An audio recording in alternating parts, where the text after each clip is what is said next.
सोचिए, जिस चाय का सिप आप सुबह-सुबह लेते हैं, उसमें चीनी डालते हैं, कोई 1 चम्मच लेता है, कोई 2 चम्मच, तो कोई आधा चम्मच।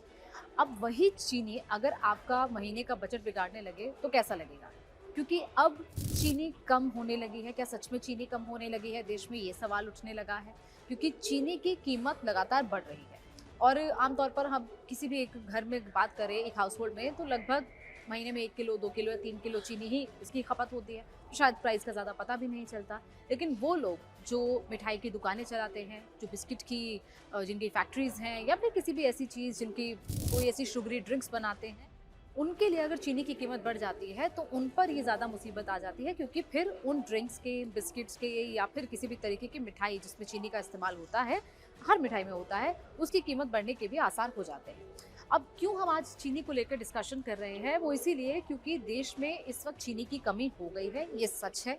और इसके लिए सरकार ने 10 साल में जो कदम नहीं कभी उठाया, वो पहली बार उठाया। पिछले 1 दशक में चीनी का इम्पोर्ट होगा। इम्पोर्ट यानी कि भारत में चीनी आयात की जाएगी। 10 लाख मीट्रिक टन चीनी आयात करने के लिए सरकार ने आदेश जारी कर दिया है, यानी कि इतनी चीनी आयात की जा सकती है। और इस पर जो टैक्स है, जो कस्टम ड्यूटी, जो टैक्स है, वो फ्री कर दिया है। पहले लगभग 100% होता था, जो एक अनुमान के मुताबिक, लेकिन अब ये बिल्कुल फ्री कर दिया है। अब हो क्या रहा है, दरअसल भारत में आमतौर पर चीनी का हमेशा बफर स्टॉक रहता है। जब भी कोई सीजन खत्म होता है, जिसे 1 साल का गिना जाता है, तो उसमें चीनी का बफर स्टॉक लगभग 53 लाख टन तक होता है।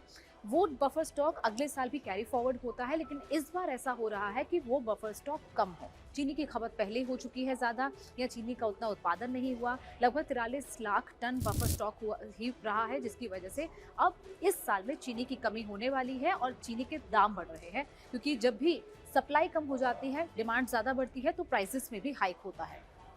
अब हम बात करते हैं कि भारत को आखिर दूसरे देशों से चीनी मंगवानी क्यों पड़ रही है, क्योंकि मैं जैसे आपको बताया कि बफर स्टॉक कम है, जिससे जो शुरुआत ही हुई है इस साल की, जो कि अगस्त सितंबर से शुरू हुआ, उसमें दरअसल बफर स्टॉक में ही कमी आई है। और यही वजह है कि चीनी का इस वक्त इम्पोर्ट करना पड़ रहा है।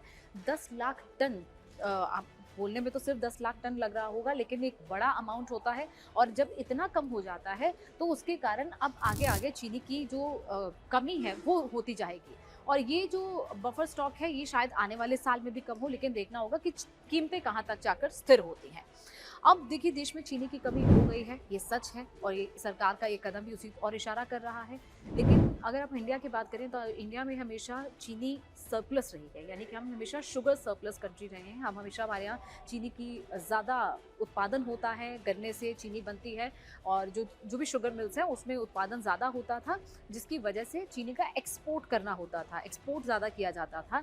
लेकिन अब ऐसी सिचुएशन आ गई है कि एक्सपोर्ट करने के बजाय हम इम्पोर्ट कर रहे हैं, और जितनी कमी इस वक्त देश में चीनी की हो रही है, उसको इस वक्त हम पूरा कर रहे हैं, ताकि आने वाले दिनों में कीमतें और ज़्यादा ना बढ़ें। क्या गन्ने से इथेनॉल बढ़ा तो चीनी कम हुई? ये सवाल भी उठ रहा है, क्योंकि अभी हमने देखा है कि E20 पेट्रोल इस वक्त हर जगह पर अवेलेबल है, उसका उत्पादन ज़्यादा से ज़्यादा हो रहा है। तो कई लोग ये भी सवाल उठा रहे हैं कि क्या गन्ने से इथेनॉल बनना शुरू हुआ है, उसकी इस पूरा प्रोसेस में बढ़ोतरी हुई है, जिसकी वजह से चीनी की कमी हुई है। तो कई लोग ये भी सवाल उठा रहे हैं, लेकिन ये पूरी तरह भी सच नहीं है। इसके पीछे और भी कई ऐसे रीजंस हैं, क्योंकि अब त्योहारों का सीज़न आ रहा है।